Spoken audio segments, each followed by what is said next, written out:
Welcome to First Funders. We are back with another episode, and this time we are interviewing an angel investor.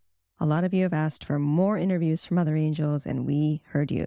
Today we're interviewing Eric Ries, who has been in the ecosystem for a long time, both as a founder, operator, and the creator of a concept we all know, lean startup. He's invested in a lot of companies over the years and has a lot of insights to share, ones that might be expected and ones that might surprise you. Hope you find the conversation to be helpful and inspiring as you go on in your angel investing journey. Enjoy. We are here today with longtime friend and collaborator, Eric Ries. So I thought I would start by talking a bit about how Eric and I know each other. So this is my memory of the first time we met, and I'd love for you to tell me if you remember differently. But I remember being at a conference somewhere in the South Bay, and you were presenting the early concepts of Lean Startup before the book was out. I think it was like 2008, 2009. And I remember being in the audience and I was like, wow, okay, this makes sense. This is how you go from 0 to 1 when you might have an idea. And at the same time, I was also in real time brainstorming the loose idea of what was then called Founder Labs, which was an incubator that I wanted to launch, focusing on diverse teams to go from 0 to 1. After you presented, Steve Blank presented on customer development. I thought, this also makes sense. And I remember, my memory is I went up to each of you individually and I sort of pitched the loose idea of Founder Labs. And before I knew it, Steve roped in Anne Mariquot and we were designing a 5-week program, and then we did it. And it was an incredible experience, at least for me, to really learn and eventually be able to guide teams on Lean Startup, thanks to you. And a bunch of teams came out of the different cohorts that we did. So we did a number of cohorts in San Francisco. We did a cohort in Menlo Park and a cohort in New York. There was a company called AppSperse that got acquired by AdRoll. There was a company called Picky that got acquired by RetailMeNot. A company called Authy that got acquired by Twilio pre-IPO. And that was just such an incredible time because the people who came into those classes were getting the first version of the book. So that's my memory of our first time meeting. We got to bring that program back. Really good. It was a great program. It was a great program. I think about it all the time as something that we might want to bring back one day. Yeah, those were good times. I mean, yeah, Steve and Anne were wonderful collaborators and it was fun. People now who weren't in the scene then can't imagine that there was ever a time when this was not considered totally obvious. Yeah. But we were the freedom fighters. It was controversial. People used to yell at me about Lean Startup. Now people disagree privately. There's still a few people out there who don't like it, but the new entrepreneurs just think it's old stuff that was written in, the 80s or whatever. They can't realize how recently Silicon Valley viewed this as heresy and how upset people used to get about it. So yeah, it was fun. We were part of an emerging movement of people who were building out new infrastructure to change the way that entrepreneurship was done. You think about Y Combinator, how big effect that had on the startup funding landscape and the company building landscape. There was a lot of that kind of stuff going on. I thought we were going to be preparing to do battle with the status quo and conventional ideas. And we would ride out into the field of battle and eventually these older ideas would ride out to meet us and we'd have the apocalyptic battle from a movie.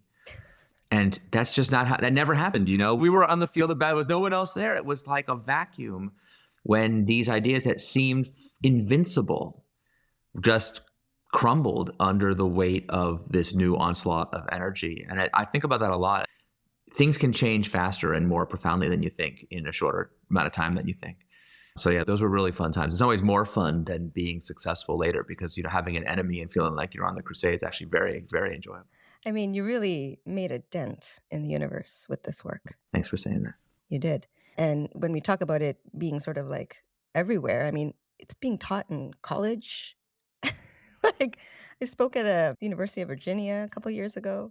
At the Lean Startup class? I mean, listen, we put ideas out into the world. You never know what's going to happen. And there's nothing more satisfying or enjoyable. Just for them to be taken seriously, even the people who criticize them, but they criticize them by name, I always say thank you. I appreciate the respect. So that's wonderful to hear. And listen, the other thing I remember about that time is people used to tell me all the time that diverse founders didn't exist and that tech being a homogenous environment was just inevitable the way that it was. And I remember pointing to the Founders Lab program all the time because people would say these people don't exist. And I said, well, if you go down to, I can't remember what was that space called that turned out to be illegal on the water there in San Francisco. I was physically walk 200 yards from where you're standing right now. And it was eye-opening for me and I think for a lot of people to see that like the things that we viewed as an inevitable consequence of the way things were a constructed reality that could be undone. Now, I wish we'd had as much success with that as with other things. So we still got a lot of work to do there. But that was also a really important part for me, just to see that that was true, even though I believed it intellectually. It's different to think it than to see it. Anyway, good times, good times. Good times. And I think you also just being very conscious of that, put out the energy into those cohorts, those weekly gatherings where we would give feedback for them to not feel different in any way and just feel like an entrepreneur. It made a huge difference in all of their journeys. And I think that's important too. Even if you're unsure about whether these founders do exist, it's how you show up with them that also equally matters when you do see them. You construct your own reality. People who tell me that they don't exist, I'm like, you're erasing them from existence in your own mind. That's not reality's problem. That's your problem. No. And by the way, it was Pier 23. It was the True Ventures office. The True Ventures office. Yes, shut down by the city later. That was a great space. It was a great space. It was such a great space. So one thing I would just end on here before we go on is one thing that I would say about you is you've always opened up doors. So as we went on our journeys, there were times where there was an opportunity to advocate for immigrants. And you came on board and we followed Brad Feld to advocate for the startup visa program. And then I reached out to you in 2018, 2019. I said, it's time for me to get into investing. You looped me into a bunch of companies that you were advising, some of which have gone on to become unicorns, like Bubble, the no-code platform. And then as LTSE was raising around, you invited me to invest. And then I came back to you and said, let's do an SPV. And I got to do my first SPV, which I was closing the night right before my wedding, which was hilarious. I remember that. But you've always opened doors for me and for others. And I appreciate that. And you're always in the flow of early stage founders, given all this work that you've done. And so that has allowed you to be an angel investor, knowingly, unknowingly, consciously or unconsciously. Yeah. So with that journey to angel investing, would love to hear what got you to write some first checks. Yeah, I mean, first of all, thank you for saying all those nice things. It's very flattering to hear you say that. And I just think of it as paying it forward. So many people open doors for me. And that's kind of how I thought about investing too. I have tremendous respect for real investors, people who can develop independent conviction, who have the confidence to manage their own and other people's money, to write the big checks, to do portfolio construction, to really do the research. It's a very hard job. It's a very important job. And I don't claim to be especially good at it. And just to be clear for your listeners, I don't have a venture fund. I don't have LPs. All I do is invest my own money. And I viewed it as a form of giving back. Honestly, just people invested in me, I should invest in other people. I think I was quote unquote investing before I was even eligible to be an accredited investor. I was just on the common side of the ledger. People asked me to be an advisor to their company. Those are the first deals, quote unquote, I can remember doing were advisory deals. And still to this day, I like it better. I'd rather be on the common side of the ledger than the preferred. I don't really like owning preferred shares. I don't like the idea that there's a situation where you'd want to make money while the founders didn't make any money. Like, no, thank you. I'd rather have our interests aligned. If people would allow me to buy common shares at the 400A price, I would do that every time over buy preferred shares. But that's not how it's done. So I do it the way people want. And so, yeah, the first companies that asked me to be an advisor, I was surprised that they would pay me for that. I thought I was the one getting the favor. I was getting to learn all this incredible stuff and be involved in startups. I love being involved in startups from as long as I can remember. And then like the idea that you also get to participate in the upside of the success of the company was like very addictive to me. So yeah, in the early days, I was just an advisor. And then, as I started to make some money, I mean, I'm not wealthy by Silicon Valley standards by any means, but I've had some success. I felt like I need to put some of that money back into the ecosystem. It's just kind of my obligation. And people started asking me if I was already an advisor, would I also join the preferred side of the ledger? Would I be a named investor in their company, stuff like that. And so I was happy to do it. And I definitely went through phases of doing more and doing less. It's waxed and waned over the years. I was trying to think, knowing I was going to be coming on the show, I was like, how many investments have I done? Like, it must be hundreds by now. I don't track it that rigorously. I'm not trying to get a certain IRR target. I think it's partly actually what allows me to be a good investor is that I'm not letting any exhaust get in my way. If I like the company, if I think I'm going to learn something from it, if I think it's interesting, then I'll do it. And that's been a really good guideline. Every time I've deviated from that to be like, oh, this is a hot deal, or I'm going to make a lot of money, or any time I talk myself into doing anything but my normal thing, it's almost always been a disaster. So yeah, that's how I got into it. You mentioned that these are companies where you think something is interesting. What do you think is interesting? What is that initial filter for you?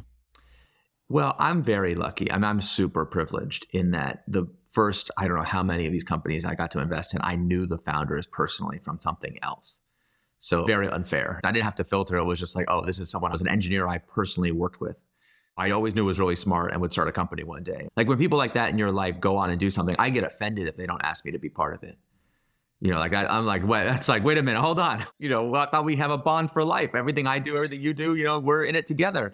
They don't always remember that. And I feel that way now about people that work for me and have worked for me.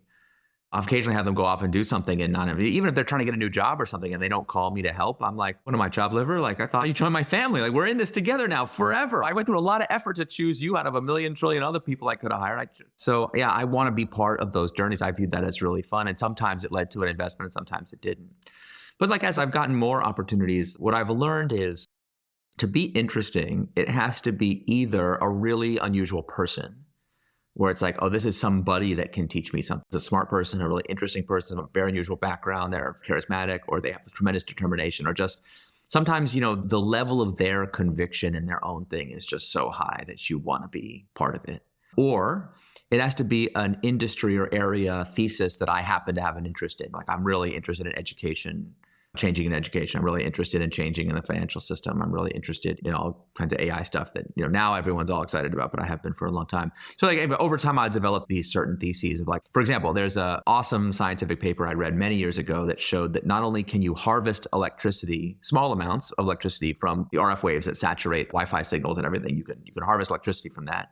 You can even do what's called backscatter communication. Two nodes that are being powered by that can communicate with each other at a very low bit rate without having to have a battery or any power source of any kind. So extreme low power electronics just powered by the ambient energy that we're pumping into the atmosphere all the time. So I read that paper, I don't know how many years ago. I was like, someday someone's going to pitch me a super low-end computer mesh network based on this. So it's on my list. I keep a mental list of all these things. Like, that is just super cool. If I didn't have 29 other startups I was working on right this second, that's the kind of thing I would do. And I have a bunch of things like that I wish somebody would do. Every once in a while, you just get lucky and somebody pitches you the thing you were excited about. And so those are interesting. I do that to extreme for a while. I actually used to pitch other people on starting a company and be like, look, I'll help you start this company. Just here's what you should do and do it. I've gotten burned enough times that I've become a little more gun shy about it, but I used to do that a lot. And then the third thing is I'm going to learn something because the way that they're going about it is really interesting. So like, especially in the early days of Lean Startup, they're running very rigorous experiments. It's data driven, it's scientific. It's just like, it has that rationality to it that a lot of teams just don't have the discipline and the skill for that. And so even if you give them advice, it doesn't really help. Like, it's not so much that your advice is good or bad. It's that you don't know if your advice is good or bad, and they don't know either. Like, you give them some advice, something happens. Did you cause it to happen? You don't learn that much from those kinds of teams. I do those investments sometimes, but whenever I find someone who's like, if I give them an idea, I'm going to get really high-end follow-up about like, what did they do as a result? What happened? It's going to be a randomized controlled trial. We're going to learn a ton. You learn so much being around those people. I wish I could say I never get seduced by the size of the vision, the impact, the magnitude, the total available market. But like, there are those companies sometimes you're like, wow, this just seems like an amazing, good business. I definitely want to be part of it. I think that's the easiest one to go astray with. I really admire the professionals who can do that in a rigorous way, but I do that sometimes too. You mentioned that companies will come to you and you feel like you'll learn through their rigor. How are you able to suss that out before making an investment? Is it because you're talking to them just over time? Is that your usual flow, that you're just working with them anyway and then you decide to put money in? Or do you have another way of getting that signal? Yeah, my preferred way of investing in a company is to work with them first, either as an advisor or just sometimes as an informal friend of the company. Like, if I have my choice, we'll work on stuff for months, especially like, used to be people wanted advice on lean startup and metrics and analytics. Now people want advice on governance and how the company should be structured and how to prevent investors from ruining it and stuff like that. But like, whatever the thing is, I much prefer to work on something and like do the work first and see what it's like to work together, if that's possible. Sometimes it is, sometimes it isn't. One of the funds that I'm an LP in, they have a model where they actually work with founders for 90 days and then they write their first $250K check. And I remember that being like, that's just like such a smart model. You learn so much. Like, being pitched is such a bad experience. I hate pitching. I hate being pitched. Pitches are not. It's like, if you could be in the meeting the night before where the team decided how to do the pitch, the late night cram session to make the deck, if you could somehow observe that meeting, you would learn everything you want to know about what the company is like. The deck has very little information there. So yeah, if I get out of the pitch mode into the working mode, I always prefer that. If it's not possible, then I just trust my intuition and go with my gut. Usually in half an hour, you can tell the kind of person that you're talking to, the kind of team. And the crazy thing is, the vast majority of people have just absolutely no follow-up. So I can't tell you how many times I've been like, okay, I'm interested, but like, I'd like to see you do this one thing. And I'll try to make it something really easy. Like when you fix this one bug, or when this thing happened, just anything at all. Or even just like after the round is evolved in this specific way, like call me back. You almost never get any kind of call back. So there's also just the natural filtering of people who just don't have the persistence, the determination to do it. I hate saying that in a public forum like this. I feel like you're giving license to people to be really annoying and like be really aggressive with their follow-up, which is also really bad. I always tell people like, don't social proof me, bro. Don't do it.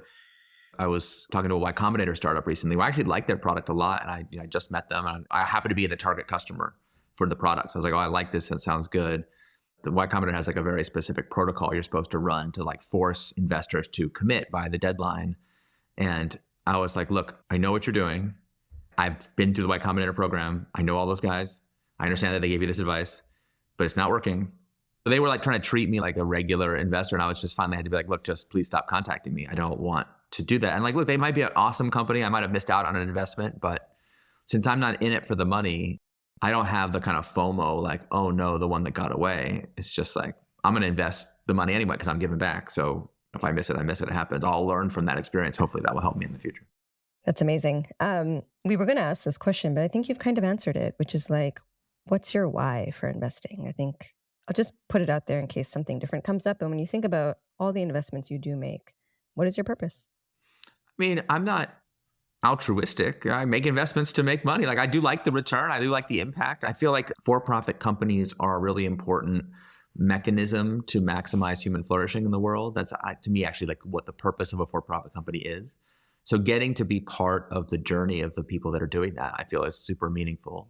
And I think we live in a world where like investors rule everything around me. Like we live in a very investment-driven, investor-driven time.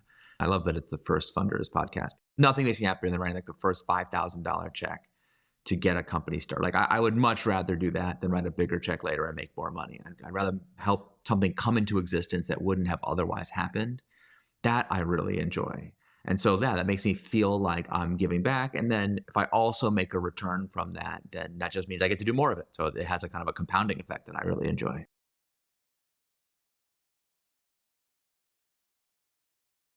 When you say you want to give back, it seems like there's a vision you have for the future or the world you want to see around you. Could you share a little bit more about that? You and Shiros were talking earlier about the different things you've done, like socially, like maybe this all aligns. What world are you trying to build? Thanks for that question. It's nice of you to ask. Yeah, I do a lot of different things. There's a lot of different parts of my world, and there's all kinds of people that work for me in all kinds of different ways. So like I have a lot going on, and it can seem very chaotic from the outside, but to me, there's like everything is tied to this one mission that I've been on for a long time, which is to change the way that our society is structured around organization building and what we call the for-profit capitalistic system. Because I think there's like an error or like a fundamental mistake that has been made in the way that we do things that is both suboptimal from a resource allocation and profitability perspective and is like deeply morally egregious and unethical. So to me, the idea that we could both solve a lot of the world's social problems and also like make more money while doing it, like it's like such a seductive idea. And lots of people have failed to do that in the past. It's not like a new idea that people have tried that, but I really believe we have the tools if we are smart about it. And there's like I have that same feeling. It's funny, we were just talking about the good old days. I had that same feeling about founders today that I do then, that like there's like a new ethos, a new feeling that founders have around what we're trying to do that is going to be very transformational. So one of my core ideas is that you have to back your allies.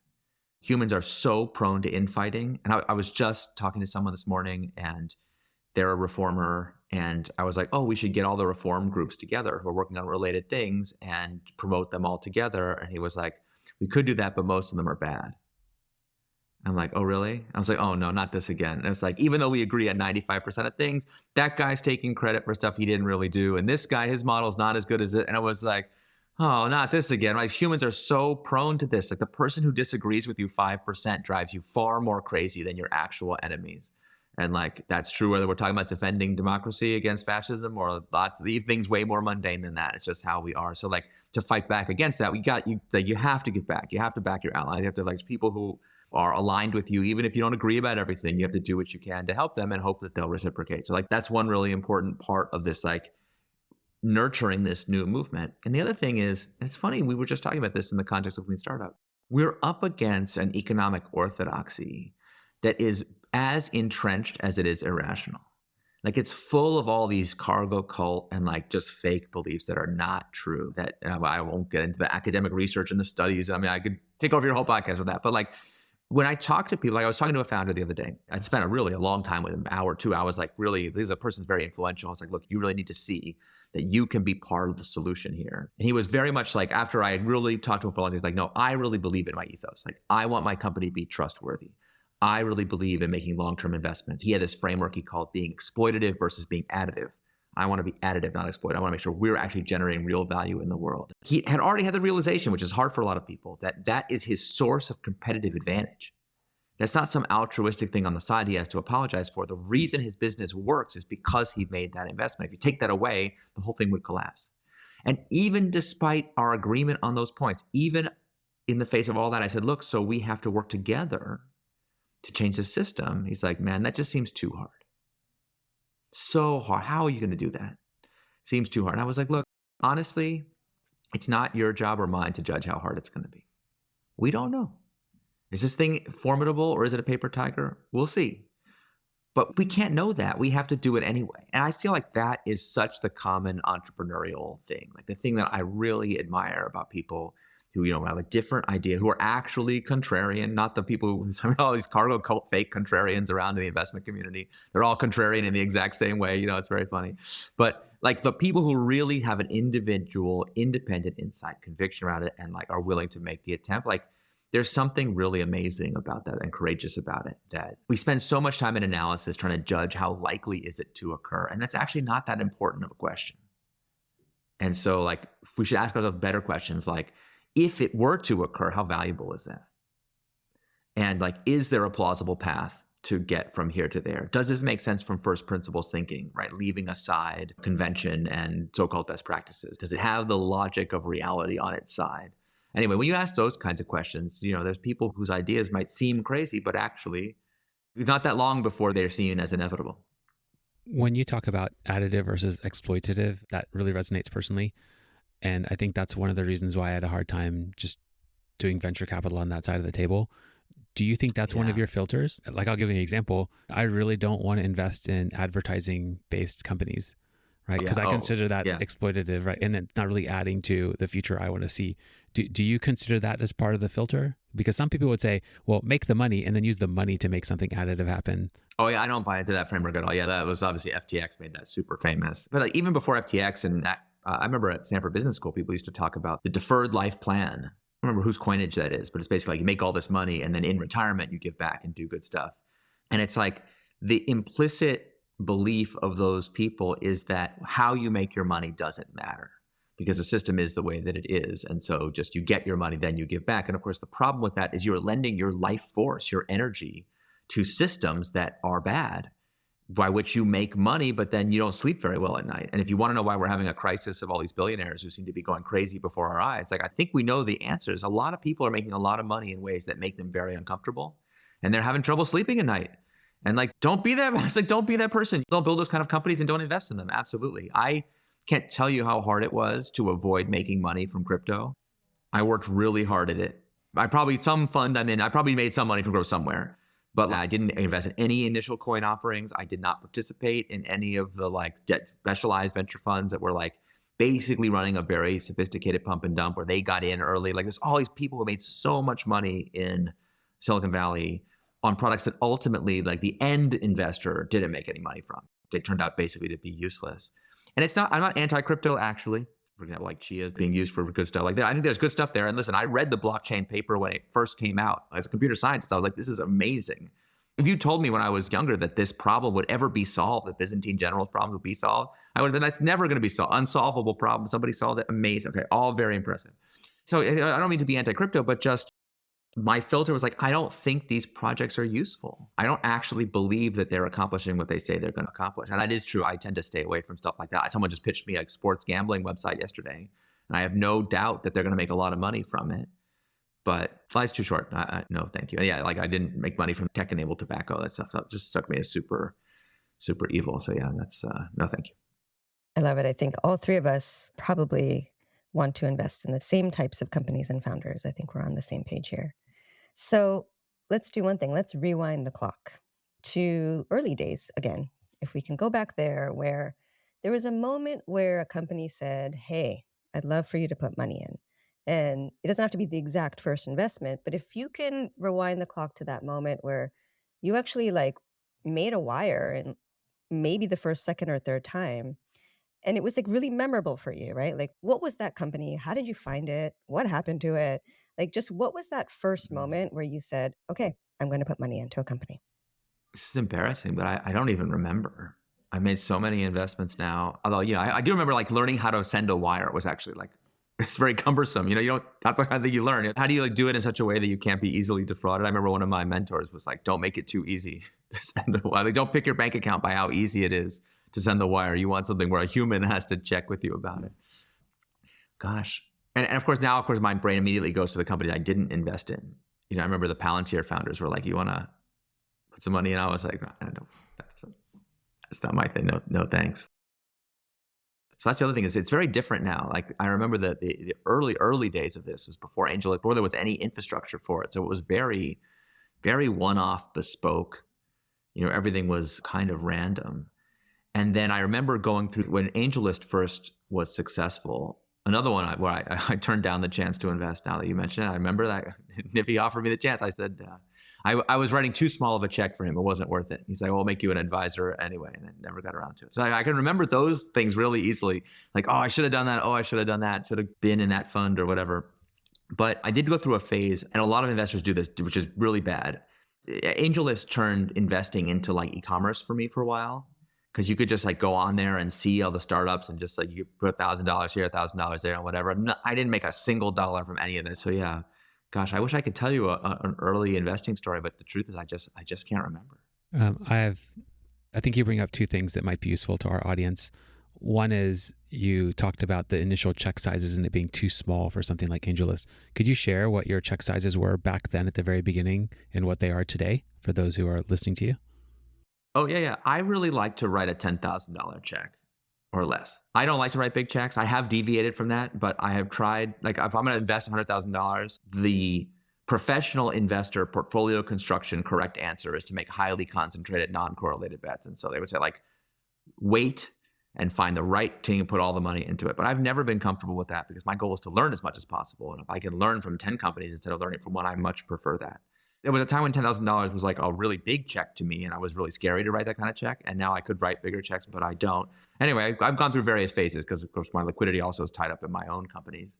So sometimes I have more and sometimes I have less. But yeah, having a check size that's small enough that you don't need to get the money back was really important to me. So like when I work with my financial planners and when I look at my net worth or whatever, my investments are not part of my net worth. I already write them down to zero at the time that I make them. And then anytime I make any money from one of these investments, it's a nice, pleasant surprise. It's never money that I'm counting on. I never use it to fund my life. Like, I don't rely on it in any way. And that helps me a lot with not thinking too much about the mortality rate of these companies is so high. If you think about it too much, you just won't do it. And then, yeah, trying to be consistent, not write too many checks, not get caught up in the hype and the fad. I mean, I don't do a great job of that. I'm sure I wrote a lot more checks in 2021 than I did in 2022. That's not logical. The reverse would have been much better, but it's very hard to resist those trends. But I do try to be kind of consistent and level-headed about it. If I was really disciplined, I guess I would take a percentage of my income and just set it aside for the purpose of startup investing and just pretend I make 10% less money a year or whatever the amount is, right? Like, I would rather do it that way than start to emotionally connect to the results of the return, because this is the problem with investing. And as much as we'd like to criticize the structures of investment that we've developed in Silicon Valley, the 2 and 20, 10-year life fund, even the equity structure of startups, like, we swim in this water so much, we don't appreciate what's great about those structures. One of the things that's really amazing about those structures is it decouples people's like personal ability to feed their family from the returns that they're getting from their investments or from the work that they're doing. Like if you're a sole proprietor, every dollar you choose to invest in the company is a dollar you didn't take home to feed your family with. So like you're always in this tension between your personal financial thing. And so using equity to compensate people allows them to project their net worth into the future. You're literally borrowing money from the future to finance the thing that you're doing today. And you're getting away from that like personalization of the thing with its downsides and agency problems and all that acknowledged. It's a very powerful tool. Same with professional investing. Like when you're investing in such a way that you're able to draw management fees from it, or that you're able to invest money that is not essential to you to return, you don't have the same skin in the game. So you don't have the same emotional roller coaster for better and for worse. And since for a lot of investors, the real problem is that they're greedy and fearful, just toning it down is actually really valuable. So it sounds like in your head, you're treating this as money that's gone to zero. You're willing to write $10,000 checks. The number per year, you're not really trying to hit a certain target number. And you like to interact with the companies and you want to provide some sort of value. So the limiting factor for you is time. And so I think a lot of people listening may think of themselves the same way. Maybe they don't have the money, but they have the time and they want to do the advisor thing that you said you were doing at the beginning. So can you think about the first few companies you advised and how those ended up coming to you? You obviously had a higher profile than the typical person out there, but... No, not for the first, my profile got raised quickly, but the first people I advised were all people I knew personally. We had worked in startups together before, or I had met them at industry events or things like that. Once I started writing about lean startup and started to stand for this idea, then of course that attracted a lot of people to me. And definitely that would be my advice. If you want to be an advisor, you should be aware, just for the record, it's important to understand that like advisory shares are controversial in the industry. Like the Y Combinator official handbook says not to give anybody advisor shares and never do it. Like only take investment from people outside the company, not advisor, which unfortunately like limits the pool of advisors to accredited investors. And I think that's a mistake personally. You miss out on diverse perspectives. But I also understand you're giving people equity for free. It's like people are very greedy for their equity. They don't want to give it away for free. And investors especially don't like when you do that. So understandable. Anyway, but I've gotten a tremendous amount of value out of my advisors over the years, and I've made them plenty of money and felt really good about it. And I've enjoyed being an advisor. So if you want to be an advisor, you have to stand for something. That's really the hardest part of this, is like the startup has to know to go to you for a thing that they care about or need to know about. But also part of the value that you provide to them is that they chose you, and it signals something about who they are and what they stand for to other people. So if you don't stand for anything, then why should you have you as an advisor? Now, sometimes you work at a company that they want that logo on their chart or whatever. Like, so there are times to do it. But if you want to become an investor, it ultimately has to be about you as a person. What do you stand for? What are you good at? What are you useful in? How can you make yourself useful to companies? And the good news is startups are starved for help, and honestly just for a kind word and someone who can be their ally. So whatever skill you have, you could probably find some way to turn it to entrepreneurs' advantage. But yeah, you have to be in the scene. You have to know them. Going to work for startups, work around startup, being in the industry obviously is a huge, huge advantage. And I would often tell people, if you don't have the conditions for this, just go start a company yourself. That's the best way to get into the ecosystem. That's how I did it. If you have the ability to do that, that's awesome. If you feel like you can't do that, then maybe you can go work for a startup. Or, I know a lot of people who've just found a startup they admire, especially an early stage startup that they admire, and just find a way to meet the founders and just be like, hi, can I work for you for free? I'll be your intern for free. Is there anything I can do that could be useful to you? Like if you're determined, you can get yourself into the ecosystem. And if you're an outsider, go in through operations, not through finance, would be my advice. People who are like always hanging around VCs and trying to make themselves into VCs through that's not good. I went through a phase of doing that too. I was what's called a venture advisor at Kleiner Perkins, the like high-end venture firm. I actually had that as a job for a while. I carried a Kleiner Perkins business card for a while. And, I learned a lot about VC from that, but it was not, I used to think that was the best way to get to know founders and to get into the ecosystem. But it's absolutely backwards. You want to get in through the networks of operators, not the networks of investors. So look, it sounds like you've had a wonderful run, at least starting the process of investing by first advising companies, investing in people you know, and really doing the work of being useful to them, right? With something very specific. And over time, it became the lean startup practice and offering. And in that journey, I'm sure things went south. Is there a memorable or unmemorable sort of worst moment that you can think of where you invested in a company and it just became a really challenging situation that left you with some really important lessons? Oh, it's interesting because the worst situations are all emotional.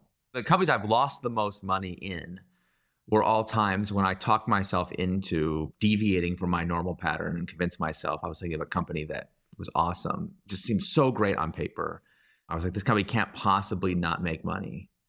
This strategy is so good. I'm gonna upsize my check. I'm gonna have a bigger check because I know this one is gonna be a success. And it's like involves this B2B deal making thing that I didn't really know that much about, but the founders seemed like they really knew what they were talking about. The business model analysis seemed super rigorous. Anyway, they didn't make any money at all. I lost that investment like promptly. And so, yeah, I definitely had some of those bigger losses where it's just like, if I had just stuck to my normal thing, at least I would have lost less money. But honestly, that doesn't bother me. Because remember, I psychologically write the thing down to zero at the time that I write the check. So it's the expected outcome when I lose money from it. The times when it's been hard is like when somebody does something wrong. I had a company once that, oh God, this was maybe the worst, is I was the last item on their due diligence checklist to complete a like gigantic M&A transaction to be bought. So they're being bought for cash by a big conglomerate. Every contract, everything has to be scrutinized. And it turns out nobody can find a copy of one of the contracts related to my investment. At the time, this would have been my biggest return ever, probably 6 figures return for me. So like significant money. So I really cared. And it was just awful because they couldn't find the contract. So the founder calls me and he's like, look, we have to close this deal. We've been working on this thing for months. He didn't say this, but like he and his co-founders are about to make ungodly amounts of money personally. And now I'm standing in the way. And I said, look, I don't know. I don't remember. Let's just go find the documents and whatever, we'll find the email correspondence of whatever we were doing. And like, whatever it says, that's what we'll do. So we look it up and he calls me back. And quite a lot of people were like, you need to let this go. Just take an L for the sake of your relationship with him. He's like, oh, we found it. We found the document and I was right. He sends it to me and I was like, this is a very obvious forgery. Someone has forged my signature. I called him out. I'm no forensic expert here, but like you have glued the signature page from one PDF onto another PDF. I'm looking at them right now. I know what you did. And he's like, I just don't have time to deal with this right now. Hangs up. I called one of the investors in the deal. I was distraught. And I'm like, what do I do? You know, and he was actually very good. He was what helped me understand what that guy was going through. It's like all he wants is to close this deal. He's long past caring about what's right or wrong. That's all he wants. And so I called him back. I was like, listen, I talked to your investor. He gave me this great advice. I just want you to know that I'm here for you. And I was trying to be really nice. Like, it was just like, I don't have time for this. If this is what it takes to get the deal done, fine. Slams the phone down on me. Never spoke to him again. We've never exchanged one word since that time. Cost me a relationship with a person I was friends with. I was like, I couldn't believe it. I was just like, wow, was it really worth it for this amount of money? Probably not. Like, I see why people gave me the advice to let it go, but I was just like, it's not right. I'm sorry. You can't forge my signature on a thing. I just like, can't. That is the worst of being around startups. That's far worse than losing money. And so I've learned to have a thick skin about it now and just understand that just like a cost of doing business, that you're dealing with high stakes, high uncertainty. Yeah, thank you for sharing that. I think that's reality that I don't think any of us are trying to live in or perpetuate, but it does happen. And it is the high stakes. It is sort of people coming forth with different value systems that don't get revealed until difficult moments. Yeah. And money messes with people. People have trauma about money. Why do they become entrepreneurs in the first place? Sometimes because they are not capable of being in an institutional setting, and that might be a reason for that. So there are people who are damaged. And I used to be very apologetic about this, and I don't want to sound too woo-woo being from the Bay Area or whatever, but I actually believe that business can be a force for healing trauma. We can heal the world and actually do good stuff here because we bring out these wounds, and then we have a chance to do something different with them. Now, people, sometimes they just repeat the old pattern and they cause more damage and whatever, but it doesn't have to be that way. And part of what I hope we do as an industry is do a little introspection. We have so much control, more than any other industry on the planet. We have control over how we do things because we're building things from scratch. So every time we get to start over, we're building a little bubble of utopia. This is the world that the way we think relationships between humans ought to be. And so let's not just do whatever we can get away with. Let's do what we actually think would be amazing. And sometimes you're gonna have to work at this company for like 10 years or more. It might be the rest of your life. So make something you're gonna be happy to be a part of. Have something that when they engrave it on your tombstone, you're proud of that. Don't have it turn into something that you later regret. Not all angel investments go awry. Some go really, really well. Could you share with us one that you think is the best in your mind? Like not just one where you learned the most, but also hopefully one where you had an outcome that is, positive and made you think that this $10,000 bet I make once in a while is worth pursuing and doing more of? It never happened. Because by the time you get the reward, the time lag, especially if you invest in the early stages, I like to be as early as I get. Like the time lag is ridiculous. And the other thing you have to understand, people talk about like investing so risky, but because as if the worst thing that can happen to you is you lose your investment, like that is not the worst thing that can happen to you. Okay, I've already talked about some of the things that go about, but like I've had investments now. When you go through enough economic cycles, I'm basically a buy and hold investor. I don't sell the shares. I'm along for the ride. I mean, I rarely do anything with them. I don't day trade. I don't try to time the thing. I'm not trying to maximize a metric for some LP or whatever. I just basically buy and hold. And so I've now been through a few of these cycles where I've had investments where I have lost more money from that investment than I have made from it because you have this incredible run up. I remember in the 2021-22 down cycle, like I had one or two investments where the loss of those was probably greater than my whole net worth. Like it was unbelievable how much money on pay. It wasn't real money. I hadn't really made the money. I didn't really lose it, but like psychologically, oh my God, it was awful to feel like if I only had timed it right, I would have so much more money than I need now. And I really had to like really work at it, and I struggled with it a lot because I was like, if I needed the money, I would have sold the shares. I didn't need it. But I love the scoreboard feeling of like the number going up and just like the win. I mean, it is a major drug. It's super addictive. It's an amazing feeling. And I'm so privileged to have been part of the journey of those companies and had them go public and now have been diluted down to zero, like actually have it mean a meaningful amount of money. And then to just like be on the roller coaster to hold it. Like that's also like, in some ways that's even worse. Because now you have like choices to make and it's super stressful. So yeah, it's having the long-term view there has been really challenging. And again, I don't want to sound like, oh, poor me. Obviously, like I'm very, very, very lucky to have been around these epic companies such that they even now having collapsed in value comprise a very large percentage of my net worth. And presumably now that there's upside for them to grow again. But it's like each cycle, as the magnitude gets bigger, the stress of it gets a lot bigger. So again, like the compartmentalizing of it, that's the one thing I recommend as much as possible. It's like, don't count on it, don't spend it, like let it do its thing. And one day you might have that money if you needed it in a true emergency or something, but like don't let your lifestyle depend on these illiquid gains or anything like that. Like that's just such a trap. Easy to say, very hard to do. Thank you. Okay, let's talk about what you're up to today. So obviously you've been investing for a few years on the side, but you are also a founder. You have started multiple companies and you have one that you're running today, and you're doing a couple other things to push forward this new movement of how to build companies into the future. So all of that does work in with your angel investing. Would love to hear about what you're focused on today and how you're working with founders today. Yeah, I mean, I'm a founder of what's called the Long-Term Stock Exchange, or LTSE, the first new regulated stock exchange in the same regulatory category as NASDAQ or NYSE. Really the first one with a listings product, a differentiated model for how to list companies since the creation of NASDAQ in the 70s. So we kind of dusted off this creaky old infrastructure from 50 years ago to be like, hey, does our society even still know how to boot up one of these things? It's been a very difficult project we've been working on for more than 10 years and probably raised $200 million at this point. But as a result of building that, I've learned an incredible amount about just how the system really works. Like how does financialized capitalism like really operate behind the scenes, how do capital markets work? And I became a collector of avant-garde ideas about corporate governance. So I know a lot about companies and how they're structured. And so an AI company called me, and they have a company, like they're incorporating a company, they're building this thing, super mission driven. And I asked them, do you know what your own corporate governance is? And they were like, what's that? I was like, you have an incorporated company. Do you know how it works? They're like, I don't know. Our lawyers just told us to do the best practice. I was like, okay, tell me if this sounds like a best practice to you. Name for me the most evil company you can imagine. And they named a certain well-known company that they had used to work for. They're like, we built this company, get away from the evil clutches of such and such person. Okay. What if such and such person were to call you right now and offer you to buy this company for $1 a share more than it's worth? What would you do? And they're like, well, what's he going to use it for? And I was like, I don't know. He's going to use it to sell cigarettes to children. Whatever, like something, the most evil thing you possibly imagine. What is it?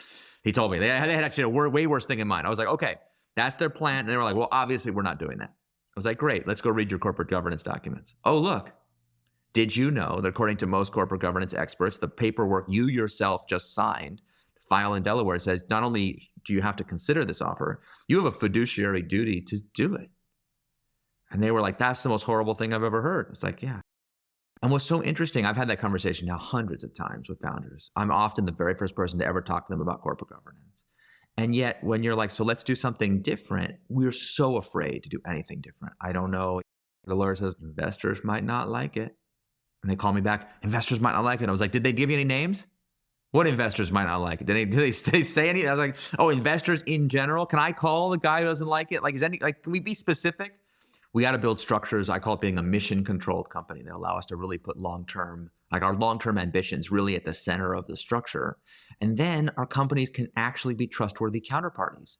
The other problem with these companies is you don't know who's going to run them in the future. So they promise to be good, but like, you promise what? I found out the other day was like, I don't have any grandiose ambitions with this company. I'm not trying to save the environment or whatever woke thing, blah, blah, blah. I was like, okay, well, what is your ambition? He's like, I just want to build a company where engineers can do the best work of their life and we just make amazing products. I was like, oh, really? Is that been your experience that just kind of naturally happens in most for-profit companies? He's like, no, that's why I'm building this company. I'm so pissed off about how that never happened this time. And I was like, that doesn't sound like maximizing returns for your shareholders. He's like, well, but if we do that, our shareholders are going to make a lot of money. I was like, I know, but that's not the same as saying whatever would make them money is what you plan to do. So it sounds to me like your company has a long-term purpose. Would you like to enshrine that in the Constitution, or do you think investors should run the company? And he was like, oh, once you put it that way, it's like, oh, the right answer is totally obvious. I don't understand why the best practices are what they are. It makes very little sense to me. So given that you have a lot of investors who are listening to this podcast, that is a very easy way. In this nascent moment when this is starting out, that's a very easy way to differentiate yourself with founders, is just to be like, look, I'm prepared to back you in such a way that like, I will help you actually put the mission at the center of this thing. And I'm not going to be one of those investors that's like so stingy and so selfish. So I'm constantly hassling you about what about me and my thing. And I need control and I need veto rights and I need this and I need that. I understand some people, they have to do that. Some people have an LPA that require like, okay, I understand some people have to do that. But like, especially if you're a new investor, especially if you're an angel investor, like, or you're an early stage fund, like you have a chance to really differentiate yourself in the minds of founders by just being like a little bit nicer about that stuff. Like caring about it like a little bit more is already like a very potent weapon in your arsenal if you want to use it. 10 years ago, it seemed like becoming a B-Corp was a thing that tried to go along this path. So could you share a little bit more about, why this is not the same as saying, oh, I'll just go be a B-Corp and give back? Yeah. B-Corp is very misunderstood because most people, when they hear B-Corp or Benefit Corp, they're thinking about the little B with a circle in it. Everyone's seen that trademark. Like if you go to a farmer's market or something, you'll see a lot of retail companies that have the certification. That certification is actually awesome. And it's for companies that makes sense for, it's really great. Consumers really care, but it was really designed for a certain kind of company. And I know a lot of companies that just have a hard time figuring out how to do the compliance with the circle because they're a software company. They don't have a supply chain. There's no retail thing. So there's actually a separate thing that is similar but different called being a public benefit corporation, which is a legal filing you make in Delaware that changes the official purpose of your corporation from being about short-term maximization of profit for investors to the thing that you write and say it is. I do think that is very important and worth doing. And I recommend that to a lot of companies. Just to make sure everyone's on the same page. Like, what are we trying to do here? And I meet founders occasionally who are like, well, I'm trying to do here is make a lot of money. It's like, okay, well, best of luck to you. But most founders believe the way they're going to make a lot of money is by being a trusted counterparty because they're the kind of company that people want to do business with. That is ultimately what's going to allow them to accomplish the mission. And that's why people are going to make money. So enshrining that in your company's constitution, it's kind of a no-brainer for those kinds of companies. The problem is, and I've been critical of investors, but let me just criticize founders for a second. Founders always are looking for the one weird trick to solve this problem. If I just do if I got founder control, dual class shares, board control, this thing, that thing. I know so many founders that have done one and exactly one thing different. And they're like, check the box, I'm set. Those companies have not done well. The first round of B Corps that went public got crushed. I mean, anyone follow the Etsy story? It was just brutal what happened to them. Because ultimately these conversations, this is a political conversation about who has the power to decide. And do investors deserve to have that power? It's like a moral question. Do they deserve to have the power by virtue of the fact that they provided the financing the company needed in the past? Or is the company exist for some other reason? Is there a different moral logic? I actually think it's very clear that that is wrong. So different people have different views, but like if you happen to be a founder who believes that your company is going to stand for something, you have to make it a continuous practice to strengthen the governance, to bring all stakeholders into alignment with that vision, not just on day one, but every day after that. And a lot of founders just are too impatient to do that. They're too busy doing something else. And then I have been there, man. I have counseled so many founders through this who did not listen to this, who did not do any of the things that I recommended. And then they get ousted by the VCs, or like the company turns evil. And like, I've just seen it so often. It's heartbreaking how idealistic these companies are at the beginning and then what they become. And so, yeah, I do think we have to take much more seriously, like, what are the mechanics by which each individual company, I need to think about for our vision, for our purpose, for our industry, for our situation, how are we going to protect the mission? And like, does anyone care about our good intentions? No, your good intentions are not worth the paper they're printed on. Like, what else you got? So what I'm hearing you say is you believe that there is a new way to think about corporate governance, in that the mission becomes the means by which maybe control or power is defined. That like the definition of what's important comes through a mission, and that mission needs to be written into corporate governance documents so that companies can allow that to lead the company forward, as opposed to just the first traditional goal of maximizing shareholder value. Is that correct? Yeah, so I'll give you an example. Like, there's a lot of techniques that come out of this idea, but one that might be interesting to your audience is we have this concept we call the LTSPV, where from a mechanics point of view, it's just like a regular SPV. Investors put money into it. It appears as one line on the cap table of the company. But the shares that are owned by the SPV are governed by a trustee or trustees selected jointly between the investors and the company, someone who's very trustworthy. And there is a constitution that binds the trustee, and it just says, here's how we're going to vote these shares in the future. Here's what our purpose is in making this investment. And it's like very simple. We always tell founders, like, you want somebody who would help defend you. If you're in the right and people are trying to oust you and they're in the wrong, like, we would defend you. But it's not the same as defending management, no matter what. If you've been ousted and you're trying to recover the company, like, they would still back you, right? Like, because they're here for the mission, not for any particular faction or specific outcome.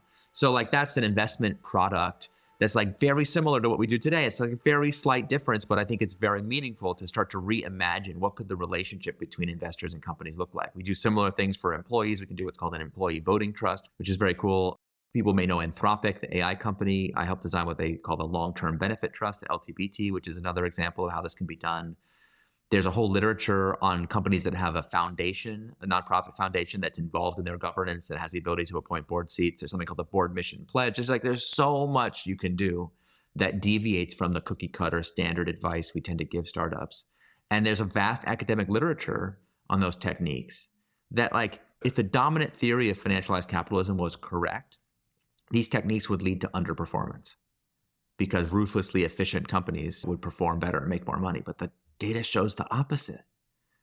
So like, if you just follow the data, something's wrong with the dominant paradigm. It doesn't actually make sense. And so those who are early to this realization and can do something with it are going to have the advantage going forward. I actually think it's going to be very exciting to see what this next generation of companies does. Yeah, like we were saying earlier, it feels like early days of a new movement, ground floor of what Lean Startup was. And here we are. There's a new movement and crusade to be fought going forward. So let's wrap on with the few minutes we do have. In all this sort of new movement that you're focused on, you are going to continue angel investing or advising, actually. You're going to continue advising and guiding them through these journeys.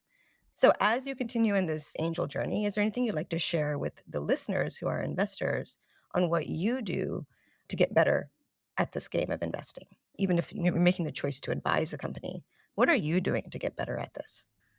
You know, is it too much for your listeners to say that this is a spiritual journey of self-discovery? I think it is. At the end of the day, reality is the thing we're studying. Like, what is real? What's really going on here? And we make up stories in our mind about what happened that are often untethered from reality. And the more pressure we're under, the more we use our socially constructed persona to make those decisions, the less likely it is to be accurate. So like, there's something actually really magical about investing and working with startups in all these different ways, is that you're forced to really confront, like, what do you really know about how the world works? And the answer is often not that much. So you have to be willing to get good at it. I think you have to be willing to introspect and really like, what happened and why? What did I learn from this experience? And the key is you need to learn from the experience without overfitting. I've made this mistake where it's like, I lost some money on investment and I'm like, I'm never doing that again. But it begs the question, what is that? Am I never investing in an e-commerce company again because I lost money on e-commerce?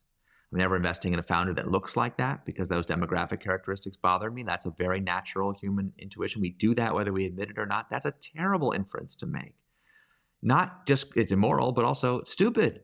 Unlikely that that was the factor. But then what was the factor? And then, of course, there's the people like, well, it was just market timing. Well, if it's just market timing, you should do it again and again and again and again. And that's the definition of insanity. So that can't be right either. So like actually to learn anything, you have to have had a falsifiable hypothesis. And then you have to actually falsify it and then be like, okay, what did I get wrong here? What did I learn? And I don't spend tons of time doing that, like I'm obsessed with my losses and whatever, but I try to pay attention. Just like, how did it feel? What was I thinking at the time? What was my real honest motivation for doing the thing? I found quite often, I just wanted to make some money. That's so common to delude yourself about that. And those are terrible. Those are my worst investments for sure when I trick myself into doing that. So yeah, I think you want to get better at it. You got to cultivate equanimity. You got to cultivate the ability to see what is really happening. And there are so many tools for that, from the scientific method to meditation. Like it sounds a lot like how do you live a good life? It's the same as anything else is. We just happen to do that in this intentionally high risk environment. And since the world is highly uncertain anyway, I would say we're just being honest about how risky doing anything is. So like how many people do you know who've gone to work at a safe job at a big company and then got laid off? I had those same people tell me that even after being laid off, they're like, doing a startup is too risky. I was like, is it? You're the one who had the really bad experience of like life being totally out of your control. You know, I was able to make a career out of this. So yeah, I feel like part of this is just embracing what is, seeing what comes. I love that answer. Thank you. Yeah, it really resonated with me. Okay, with 2 minutes, Amir, shall we do a speed round? Yeah, let's do the speed round. So these are one-word answers. So we'll just hammer through them real fast. Short form is not really my specialty. I'll do my best. All right. Who is another first funder you admire? I have so many. The people with the most independent conviction. I mean, my old friend Brian Singerman at Founders Fund, he's done it many times. I admire the courage that requires.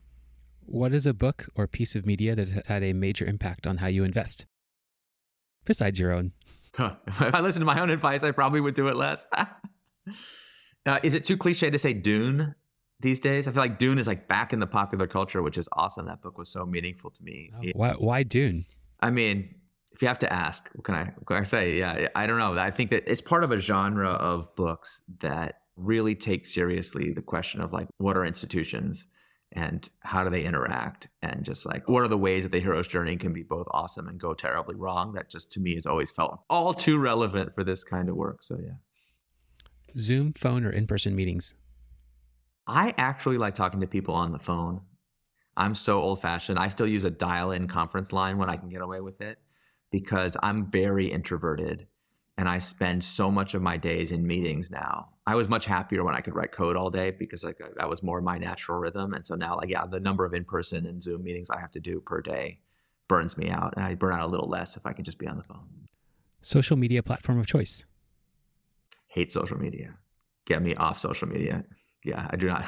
My choice would be somehow it wasn't invented and we don't use it. The problem is I want the information that I can only get from social media. So of course I want the good parts without the bad parts. So if someone can invent a version of it that is not addictive, it doesn't make me feel like crap when I use it, that would be my platform of choice. Eric Ries, thank you for joining us. Yes, totally. Where can people find you online? All the usual places. Yeah, you can just go to theleanstartup.com or I'm at ERICRIES on all the relevant platforms.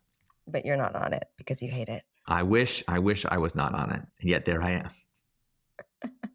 Yeah, join my mailing list. If you want to follow me without having to go on social media and damage your mental health, I do have a mailing list. You can go to leanstartup.com. That was a really great interview. I'd love to share some takeaways. I'll share the takeaways in 2 parts. The first will focus on insights and takeaways for angel investors. And the second will be focused on company building with long-term principles in mind, which is a new ethos that Eric is pushing forward right now.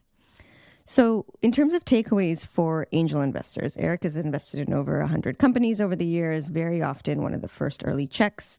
And he shared a takeaway that we've heard often, which is have your own personal why for investing. For Eric, his why was three key things. First, giving back to the people he's worked with, he's started companies with, and people who've supported him over the years. The second is learning, whether he's learning from the founder or the space that they're operating in or how they're going about running their lean startup experiments. And lastly, investing in spaces that he is excited about. He talked about investing in the future of education and the financial system and AI. And so having your own personal why, again, was reiterated as a very important learning for investors. The second takeaway was how Eric talked a lot about angel investing as a way to learn. As I was reflecting on his approach, which is to make an investment and then introspect and reflect on what did he really learn, it dawned on me that what he's doing is he's applying the lean startup framework to investing. The lean startup framework, as we all know, is build, measure, learn. And Eric is applying his own framework, which all of us are doing as investors, which is invest, measure, learn. And so when you stay very principled on learning where you invest, and then you can reveal sort of micro and macro learning to improve decision-making and separate really what might seem true and proven with data and what you think is true. Eric talked about asking the question, is this falsifiable with data? And then also talking about how introspecting and then meditating on that learning is equally important, that you can gather the data to help learn what might have been truth from an investment or what is still yet to be learned because it's not falsifiable with data. And we won't always be able to do that. We won't be able to make an investment and have the data to learn. And that's where we can get into traps of making assumptions or generalizations or having unconscious bias. And he said this really quickly, just almost glossed over it, that you also want to be introspective and meditative. And I've realized that is a very important tool as an investor that I'm starting to use so that I can separate what is true and, again, falsifiable data with what I'm assuming or what I think so that I can make better decisions. That really stuck with me as something to remind myself to do, is that data is what will give you truth, and the rest of it we actually still don't know, and to be open-minded about what really is true. Another takeaway that he shared was that he has a criteria that he looks for when investing, and that anytime he's deviated from it because he got swept up by some hype or a promise for some quick money, it didn't work out. Pay attention to that, because he's looked back at his track record and realized those ones didn't always work out. And boy, did that one land for me. I too have made quick decisions or ones where I've strayed from my criteria. And sometimes those really quickly get revealed as, oh, oops, I shouldn't have made that investment. And so I can relate to that story. And for me, this was a reminder, have criteria, stick to it, right? Because you also hear stories of investors who went off script and did really well. And so I struggle with, when do you go off script and when you don't? But I think if the first principles of an investment are sound, and this doesn't sound too good to be true, then yeah, you can go off script. But I think it's those moments where there's that promise, and we're human and we all want shortcuts. That was just a good reflection and a reminder to stick to your criteria, first principles thinking over opportunistic thinking. Another quick learning was on check size, which I think is a great one for angel investors. Eric keeps his check size small, 10K or less. And I've done that. When I angel invest, I keep it 1 to 10K, usually in around the 5K range, because like Eric, my goal is also learning. And if you focus on smaller check sizes, you can do more checks, which supports high velocity learning. So great takeaway for angel investors that the check sizes don't have to be big. And if your goals are learning, that's what that supports. Another takeaway was around being an advisor. Look, this isn't for everyone. It's something Eric has done. It's something I have done. It is controversial in the early stage community for people to be given equity for their time. But for him, it has worked out. His advice for people who might want to take the approach of advising with startups is that really get clear on what you stand for so that founders know that they can come to you and they can get that value and use that value as a competitive advantage. I love as Eric mentioned, you want to get people out of pitch mode. Like, how are they really working? How do they really think? And the best way is to work with someone, work on a challenge together, or brainstorm ideas together. And I know when I've done that, I tend to have more conviction in the founder because I know what they're really like versus what they're like when they perform. It's often two different people. I wish there was an easy way for investors to do that. I don't think people who are in funds have that structure as easily built into the model. But I think as an angel, if you have the flexibility or you have the time, I really feel like it's worth considering. And what that does is it'll create a flywheel because founders talk. Founders will refer other founders to you. And it's a great way to add value to the ecosystem beyond the check. Another takeaway was that startups can be a vehicle for seeing the worst side of someone, or it can be a canvas of growth. He shared a deeply challenging journey with a founder who revealed their worst side in a high-stress, high-stakes environment. And this happens, right? Hearing Eric's story was kind of healing to me that I'm not the only one who's gone through an experience where a founder behaves in a way that is very unexpected.